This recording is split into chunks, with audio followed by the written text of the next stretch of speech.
Alors bonjour, moi je suis Manuel Rucard, tendanceur de Chlorosphère et nous sommes ici aux Journées des collections à Marseille pour présenter les collections qu'on va retrouver ensuite dans les rayons jardin, en jardinerie, magasins de bricolage et alimentaire pour le printemps-été 2026. Donc ici les enseignes sont là pour choisir les produits, valider les référencements pour l'année prochaine. Alors nous sommes ici à l'entrée des Journées des collections, le salon pour les jardineries. Et en fait l'idée de cet espace tendance c'est de présenter dès l'entrée du salon une tendance majeure pour les prochaines saisons. Et donc là on a un thème très coloré qui est inspiré directement du phénomène Regency Core, c'est-à-dire la tendance qui a été insufflée notamment par la série Bridgerton, c'est-à-dire un jardin plutôt d'un style à l'anglaise avec un côté très romantique des années régentes anglaises. Donc beaucoup de structures comme des pergolas, des plantes grimpantes avec la glycine qui est la star de la série et qu'on va retrouver beaucoup dans les styles de jardin. Et l'avantage de cette tendance, c'est qu'elle cible beaucoup les nouvelles générations. On a à peu près 70% des moins de 40 ans qui ont vu la série, donc ils sont plutôt réceptifs au phénomène, et qui est très facile à mettre en scène pour notre univers. C'est-à-dire qu'il suffit de retrouver des plantes avec ce type de floraison, des plantes grimpantes, des coloris plutôt dans les tons mauve, violet, qu'on va pouvoir utiliser autour de ce phénomène Regency Core.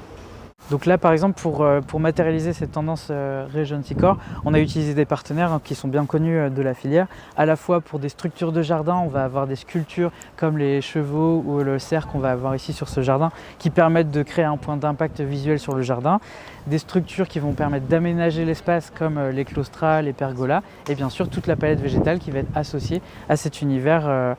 victorien aussi qui est très proche, qu'on va retrouver dans la série avec toutes ces tenues à l'ancienne qui donnent ce côté très romantique et très fleuri aussi à l'ensemble. Alors ce qui est intéressant avec ce phénomène, cette tendance, c'est qu'on peut utiliser des plantes déjà très connues comme des syringas, des lilas, des magnolias, des céanotes par exemple, qui sont déjà dans cet univers de couleurs. Et en fait dans cette tendance Regency Core, on va utiliser beaucoup des arbustes, des plantes avec un look, un style très naturel, très spontané. On va retrouver aussi beaucoup des vivaces d'ombre, des vivaces aussi de massifs, et on va mélanger un peu comme un jardin, un massif à l'anglaise, différentes strates de végétaux pour illustrer ce phénomène. Alors ce qui est intéressant ici avec cette tendance, c'est qu'on va utiliser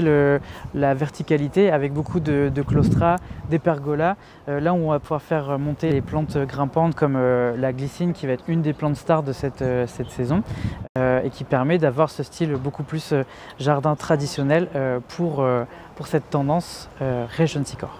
Alors on pourrait dire qu'il est déjà un peu trop tard parce que le phénomène est déjà passé, mais non, puisque en fait la saison 4 revient l'année prochaine, donc printemps 2026, on n'a pas la date exactement, mais a priori ce serait plutôt courant avril ou mai, où on va avoir la saison 4 de Bridgerton, qui a déjà été vue les précédentes saisons par plus de 300 millions de téléspectateurs dans le monde, donc on peut présager que déjà pour le printemps 2026, il y a un très fort impact médiatique et commercial autour de cette saison, donc préparez-vous, préparez votre communication, préparez les produits parce que demain on s'attend à ce que les consommateurs se ruent sur ce phénomène et ça serait dommage de ne pas en profiter.